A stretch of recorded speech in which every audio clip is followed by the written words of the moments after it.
Nama Leweng Tiis mungkin sudah cukup akrab di telinga para pemudik. Leweng Tiis atau yang dalam bahasa Indonesia berarti hutan dingin ini berada di antara wilayah Kabupaten Garut, Subang, dan Sumedang. Mitos dan kisah mistis berbau klinik tentang arwah gentayangan, dedemit, atau jin penunggu yang terkait dengan kawasan ini pun sudah kerap terdengar dan justru menjadi tantangan tersendiri bagi pemudik saat melaluinya. Mungkin Leweng Tiis hanya satu dari sekian banyak tempat atau kawasan yang dibilang angker dan punya aura tersendiri. Faktanya, jalanan di sepanjang kawasan-kawasan yang disebut angker itu memang kerap meminta korban. Bukan hanya dari sudut kontur jalanan dan kondisi yang memang berbahaya, kejadian-kejadian misterius dan menyeramkan juga kerap dialami oleh para pemudik.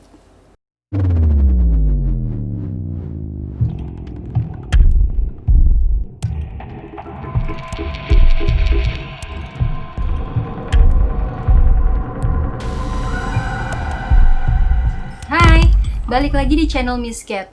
Di video kali ini saya akan menceritakan dua pengalaman menyeramkan yang dialami oleh para pemudik saat melewati kawasan Leweng Tiis di Kabupaten Garut, Jawa Barat. Berikut cerita yang pertama. Cerita keangkeran kawasan Leweng Tiis yang pertama ini diceritakan oleh seorang perempuan bernama Dara yang menuliskan cerita ini di blog miliknya. Kisah ini terjadi sekitar tahun 2009. Saat itu Dara masih berusia sekitar 12 tahun. Awal kisah, saat itu Dara dan keluarganya akan mudik ke rumah kakeknya di Garut. Dan satu-satunya akses menuju ke sana adalah jalanan yang melewati hutan dan desa yang masih termasuk kawasan Leweng Tiis di sekitar kaki Gunung Guntur, Kabupaten Garut. Mereka berangkat pada pagi hari menjelang siang dengan waktu tempuh yang sudah diperkirakan, maka mereka akan sampai Garut sebelum maghrib. Perjalanan cukup menyenangkan, bahkan saat mulai memasuki Kabupaten Garut menjelang sore, mulai terlihat hamparan pohon rindang, udara sejuk, dan pemandangan gunung yang mampu memanjakan mata, dan tidak ada kesan seram sama sekali. Tidak terasa, perlahan matahari mulai terbenam, tapi lampu masih belum dinyalakan karena hari belum sepenuhnya gelap. Karena merasa jalanan sudah mulai gelap, Ayah Dara menyalakan lampu dan mulai menambah kecepatan agar bisa segera sampai rumah orang tuanya. Tapi karena jarak yang memang cukup jauh di desa, hingga selepas maghrib mobil masih berada di kawasan lereng gunung di wilayah Leweng Tiis. Meski jalanan cukup mulus, tapi di sepanjang kawasan ini tidak ada rumah warga. Saat semua penumpang sudah mulai kelelahan ditambah suasana jalan yang mencekam, tiba-tiba Ayah Dara menghentikan mobilnya. Nampak seorang laki-laki tua yang berpakaian lusuh berdiri di tengah jalan menyetop mobil mereka. Ayah Dara berhenti tepat di samping laki-laki itu berdiri. Tanpa mengatakan apa-apa, laki-laki itu hanya memberikan isyarat bahwa dia meminta rokok. Meskipun merasa aneh karena ada orang sendirian di tengah hutan, tapi Dara dan keluarganya berusaha untuk tenang, dan ayahnya pun lalu memberikan sebatang rokok pada laki-laki itu. Laki-laki itu kemudian juga meminta api untuk menyalakan rokoknya. Saat akan mengambil korek, tiba-tiba laki-laki itu sudah tidak ada lagi di tempatnya berdiri, menghilang tanpa jejak, dan tidak ada seorang pun yang melihat laki-laki itu pergi atau berlalu. Dara yang saat itu masih belum terlalu paham dengan kejadian yang baru mereka alami, hanya terdiam meski pikirannya terus bertanya-tanya dengan kejadian misterius yang baru saja terjadi. Ayah Dara tetap terlihat tenang dan perlahan kembali menjalankan mobilnya, melanjutkan perjalanan menuju rumah orang tuanya. Beberapa menit setelah kembali menyusuri jalan, Ayah Dara menjelaskan tentang kawasan yang sedang mereka lalui saat itu. Kawasan Leweng Tiis yang memang terkenal angker karena jalanan di area hutan itu jarang dilalui manusia, apalagi setelah matahari terbenam. Konon warga yang tinggal di luar kawasan itu pun takut untuk melintas di daerah itu selepas maghrib. Dan memang semenjak memasuki kawasan hutan itu, mobil yang mereka tumpangi adalah satu-satunya kendaraan yang lewat di situ. Mereka sudah tidak menjumpai kendaraan lain melintas selama beberapa jam. Ayah Dara juga mengatakan bahwa biasanya dia membunyikan klakson saat memasuki kawasan Leweng Tiis. Tapi karena sudah terlalu lelah, Dia lupa membunyikan klakson sebagai tanda meminta izin untuk melewati kawasan itu.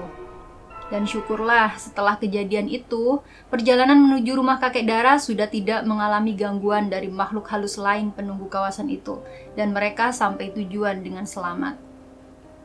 Kisah menyeramkan dicegat oleh hantu peminta rokok di kawasan Leweng Tiis ini juga pernah diceritakan oleh orang lain dan diunggah di salah satu media online yang cukup populer di Indonesia.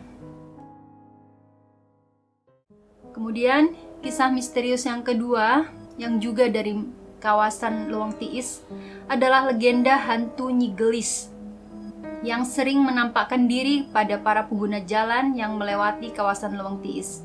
Nyi Gelis ini sering menampakkan diri sebagai perempuan cantik yang memakai kebaya. Ada juga yang melihat sosoknya sebagai perempuan cantik berkebaya merah dengan kain batik rereng khas Jawa Barat dengan rambut disanggul. Tapi saat diperhatikan, maka ada hal yang menakutkan dari raut wajah cantik Nyi Gelis ini, yaitu kedua matanya bolong atau berongga. Ada juga yang menyebut bahwa Nyi Gelis ini adalah gadis Sunda yang meninggal karena bunuh diri lantaran tidak mau dijodohkan dengan seorang kompeni Belanda oleh orang tuanya.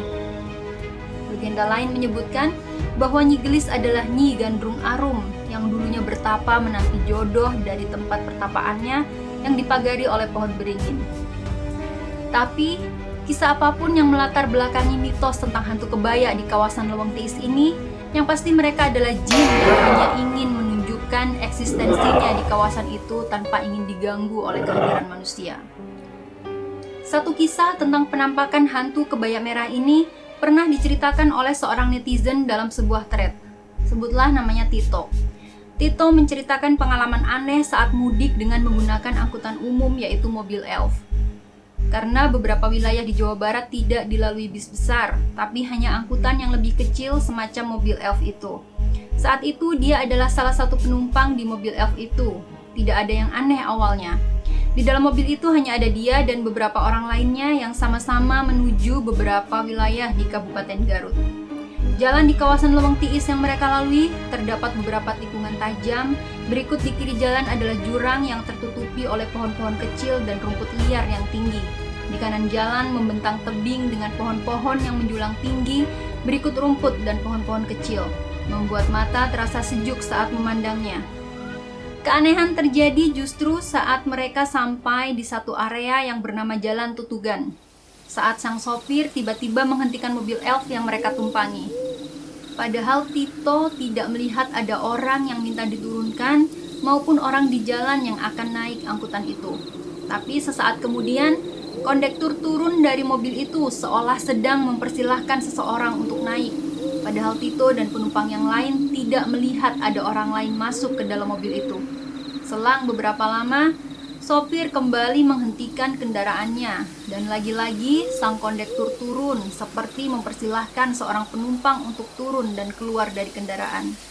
Tapi kali ini Tito benar-benar dibuat terkejut sekaligus merinding karena di luar mobil elf itu nampak seorang perempuan memakai kebaya lengkap dengan batik rereng dan rambut bersanggul berlalu dari mobil mereka. Seolah dia adalah penumpang yang baru saja turun dari mobil elf itu. Padahal dia tidak melihat saat perempuan itu naik. Setelah itu perlahan sopir kembali melanjutkan perjalanan. Dipenuhi kebingungan dengan kejadian yang baru saja mereka alami, Tito memberanikan diri untuk bertanya kepada kondektur tentang kejadian ganjil tersebut. Sang kondektur nampak tenang sambil menjawab kalau di kawasan itu memang dihantui oleh sosok Nyi Gelis yang suka menumpang di angkutan yang mereka bawa. Kadang malah ada beberapa sopir yang tidak tahu kapan penumpang gaib itu naik. Tahu-tahu ada yang bilang kiri dan perempuan itu turun dari kendaraan. Sopir-sopir yang sudah mengetahui sosok Nyi Gelis ini biasanya tidak mengucapkan apa-apa atau menegur, tapi langsung tancap gas dan pergi dari kawasan Leweng Tiis tersebut. Terlepas dari memang adanya hal-hal gaib, namun beberapa kejadian naas atau kecelakaan yang terjadi di kawasan-kawasan ini bisa jadi dikarenakan beberapa faktor yang sifatnya manusiawi, seperti misalnya kecapean atau karena kondisi infrastruktur yang memang sudah tidak menunjang lagi. Selain itu, sikap para pemudik, terutama pemudik yang menggunakan kendaraan roda 2 yang kerap melanggar aturan lalu lintas juga merupakan salah satu penyebab terjadinya kecelakaan maut di sepanjang ruas jalan yang dilalui oleh mereka. Nah, itulah dua cerita atau pengalaman atau kisah seram yang pernah dialami oleh para pemudik saat melintas di kawasan Leweng Tiis. Entah itu mungkin kisah-kisah ini memang benar terjadi atau hanya sekedar mitos, juga tidak ada yang tahu. Tapi yang jelas, saat kita akan melakukan suatu perjalanan, ada baiknya kita selalu ingat untuk berdoa memohon perlindungan kepada Allah Subhanahu wa taala agar kita dijauhkan dari mara bahaya, bala atau gangguan dari makhluk halus dan kita bisa tiba di tempat tujuan dengan selamat. Oke, kalau kalian suka dengan video tadi, jangan lupa subscribe dan klik like dan nyalakan tombol lonceng agar kalian dapat notifikasi saat saya update dengan video yang baru. Sampai jumpa.